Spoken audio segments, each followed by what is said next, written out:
What's up, everybody? It's Bear. You know that, Bear from the internet. In desperate need of a haircut, so be it. What I wanted to talk to you about today, and fair warning, this is going to be a PG-13 video. No peasant shit.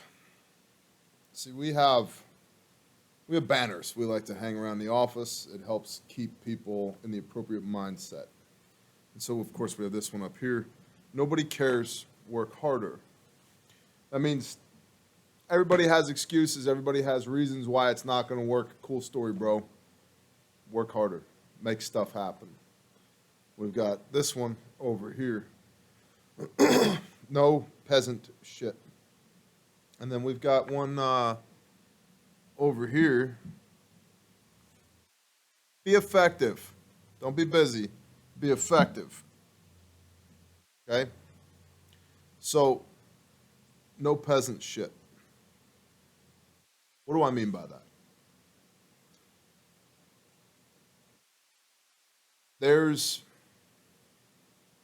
We'll go macro, micro. This is a biblical concept.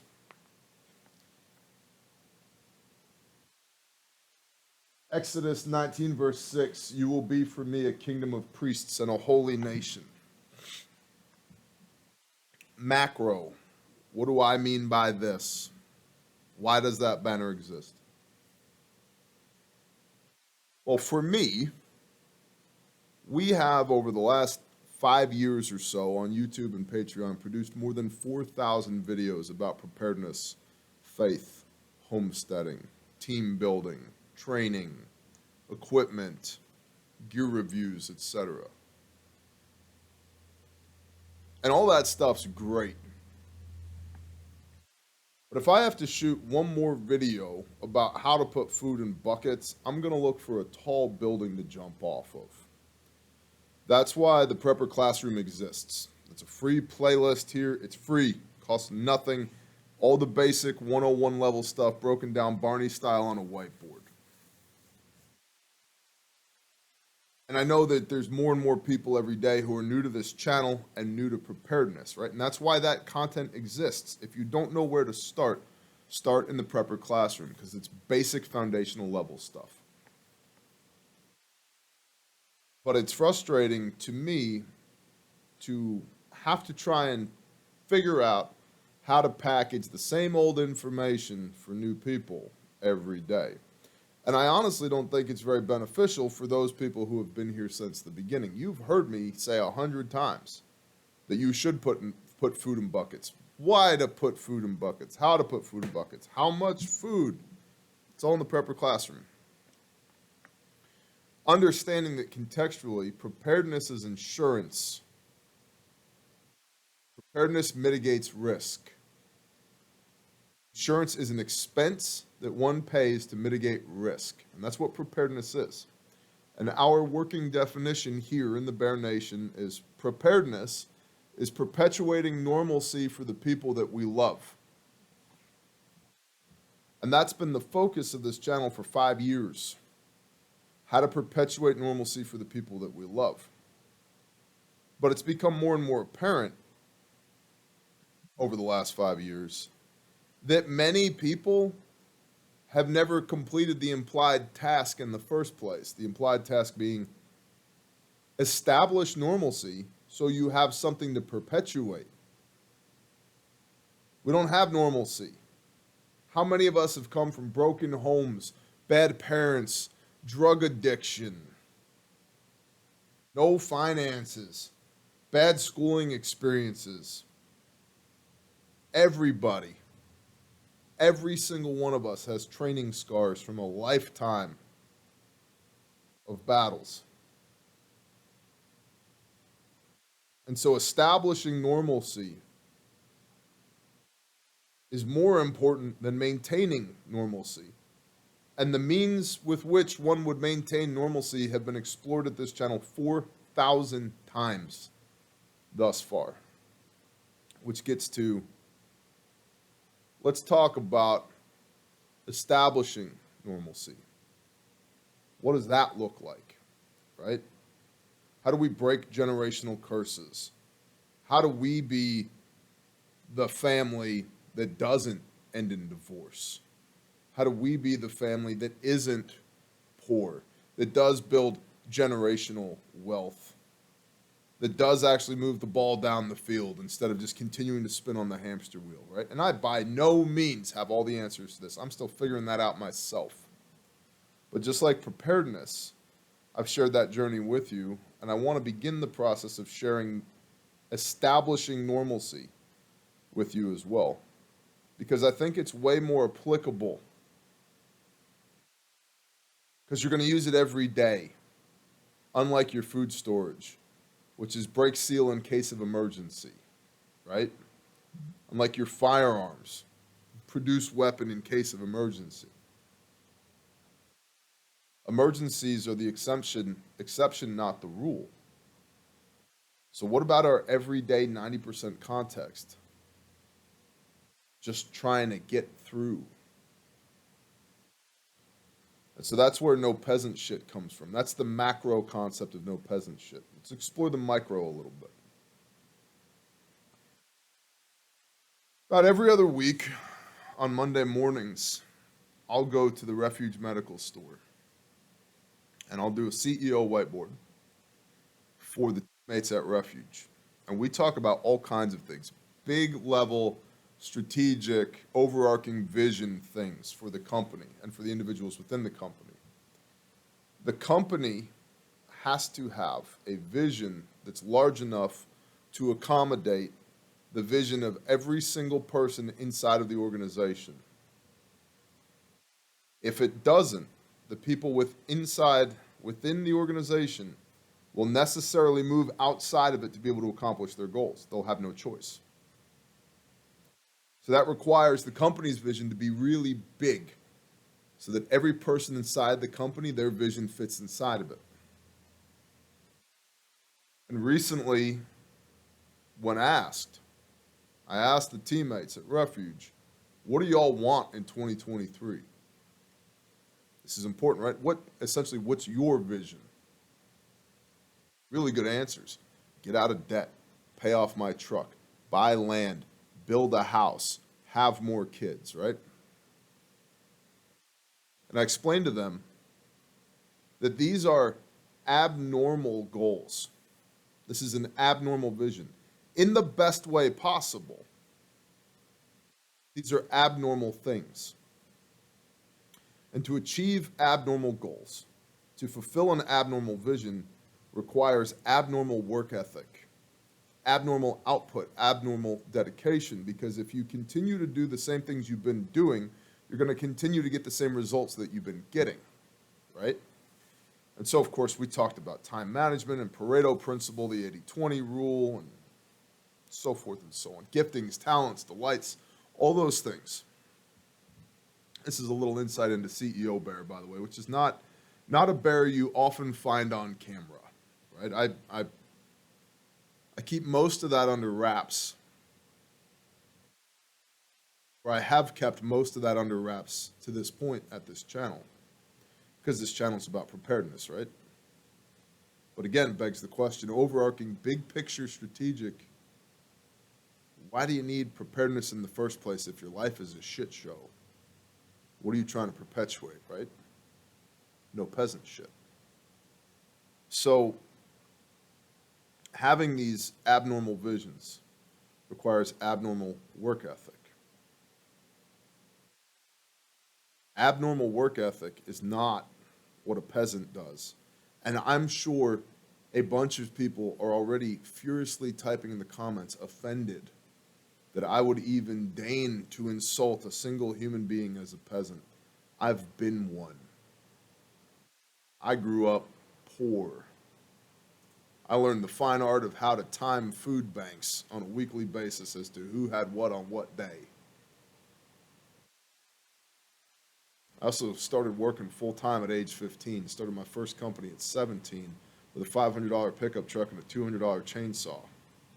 Sold that company at 22 for $1.4 million. Work ethic. Abnormal work ethic. Blood, sweat, and tears.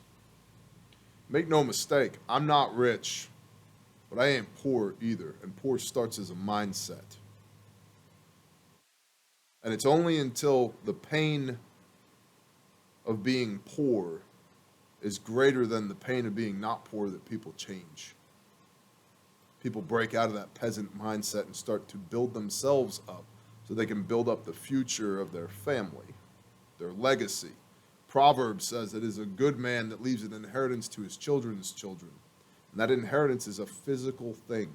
That means the impact for you as a man or a woman of Yah, a son of the Most High, needs to at a minimum extend 2 generations from where you currently find yourself today. A physical inheritance. No peasant shit. No indentured servitude. No hamster wheels, right? And so the conversation that I had at Refuge with the teammates there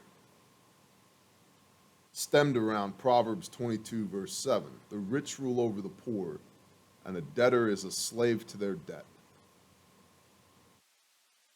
A slave, an indentured servant, a peasant.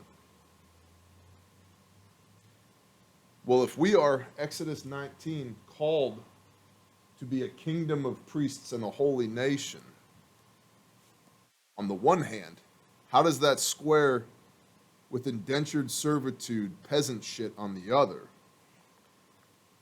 The answer is one is in adherence to the Father's laws, the other is outside of, in transgression of the Father's laws. It is impossible to be a king and a peasant at the same time. A kingdom of priests and a holy nation. Holy, sanctified, set apart, not conformed to the world. Not participating in this debt cycle. Using capitalism, using revenue to provide worldly for those that we've been given stewardship over. Our wives, our children, our friends, our loved ones, our charity work. But not worshiping that revenue. Using it for good works, but not putting it up on a pedestal. It is not the goal. It is the thing that facilitates the goals. Righteous good works, yod, do stuff, the outstretched hand. So you can't be a king, you can't be a priest, and be a peasant at the same time. So I told my teammates at Refuge, you want to move up here, show me you can manage money. If you can't manage your own money, you can't manage mine. It's a fact. My household, praise Yah, has been out of debt for 7 years. Other than taxes, render unto Caesar what is Caesar's. Every dime I earn is mine. I get to decide how I direct that workflow. It doesn't go back to the bank. It doesn't pay for my truck. It doesn't pay for my house. Which, if you have a banknote on, that's not your truck. That's the bank's truck. That's not your house. That's the bank's house. You ever look at the title? It says their name first before it says yours. Indentured servitude, peasant shit. So if you're called to be a kingdom of priests and a holy nation, the implication there is we have to quit being slaves, quit being indentured servants, quit being peasants. Get out of that mindset. Ray Dalio, in Principles, talks about how the debt cycle based upon fractional reserve banking in the United States of America is what leads to these micro and macro booms and busts in the economy. You want to insulate yourself from that? You want some resilience from economic collapse? Don't participate in the debt cycle, which makes you a slave, biblically, which is the opposite of being a king and a priest, which is what you were called to be in the first place.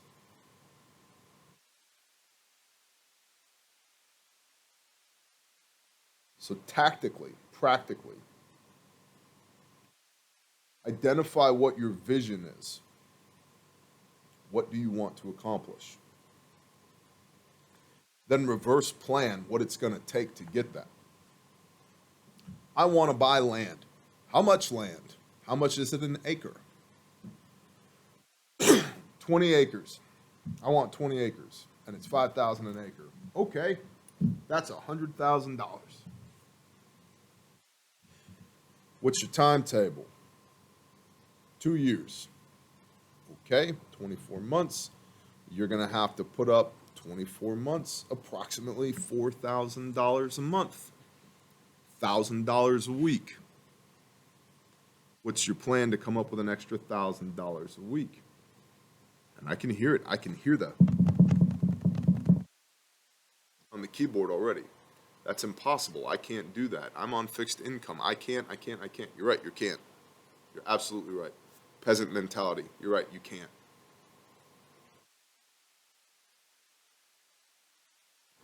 I know what it's like to have 16 cents in my bank account and 3 kids and bills to pay.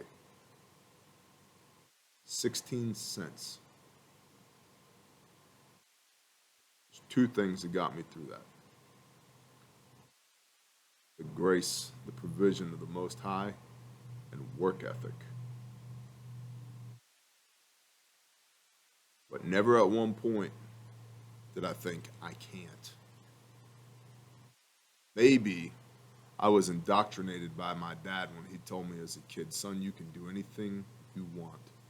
It just takes one word: start. Start. Start shifting your mindset from I can't to there's no way I'm not gonna. From I can't to you can't stop me. From I can't to watch me. I figured out late in life that one of the primary means for my old man to motivate me was to tell me that I couldn't do something. And it used to piss me off. I can remember some of those internal dialogues. How dare he? Who does he think I am? What do you mean I can't? But it worked. Because I would literally say, watch me. Tell me I can't.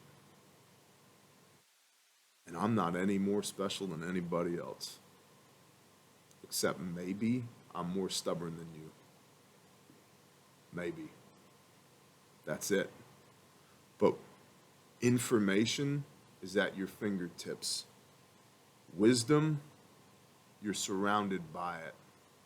Discipline, one foot in front of the other, baby. Work ethic, start. It's that mindset. Breaking out of the peasant mentality. I'm just a cog in the machine. Okay? If you're comfortable being a cog in the machine, go for it. But don't bitch and moan that you're not a king and a priest if you're unwilling to do king and priest shit. Don't bitch and moan that you're a peasant if you're unwilling to do what it takes to change. Abnormal goals require abnormal work ethic, and we suffer not from a lack of information, we suffer from a lack of execution. Doing. Yod, the outstretched hand. So I bring this up, again, to illustrate micro. Why is that banner hanging on the wall? Why did I see that on the brief? What's that all about? And macro, a larger shift in this channel. You'll probably see more of CEO Bear. Prepper Bear, you've seen him 4,000 times. You guys know what I think about preparedness. And if you don't, Prepper Classroom playlist.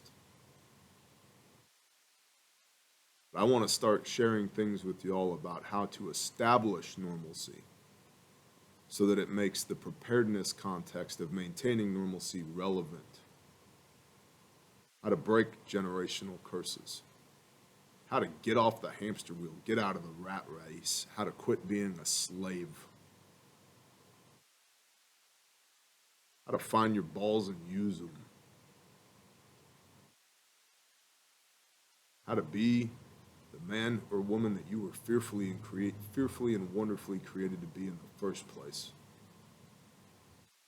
Before you ever exited your mother's womb, the Father had a plan for you. And it's up to you whether or not you step into it. And his people are not slaves. He brought them out of bondage and slavery to be a nation. You will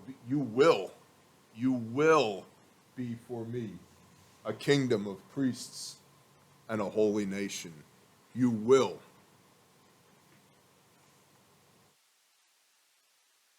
If, if you do what it takes. I appreciate y'all. I'm interested in your comments. Shalom.